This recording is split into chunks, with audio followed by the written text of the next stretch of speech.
Көңүл чөгүп, канат сынып жатканда, капа кайгы кусалыкка батканда, капилеттен жан дүйнөнү тазартып, нуруң чачып, пайда болдуң аспанда.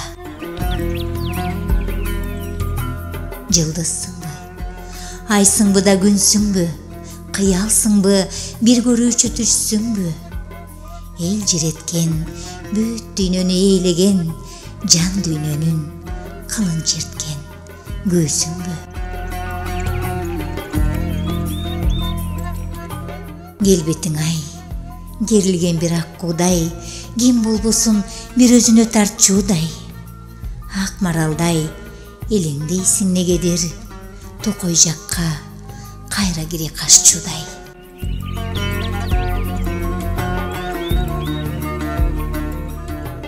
Балким, сен да канча жүрөк ооруттуң, тагдыр сага жоолук десе, жоолук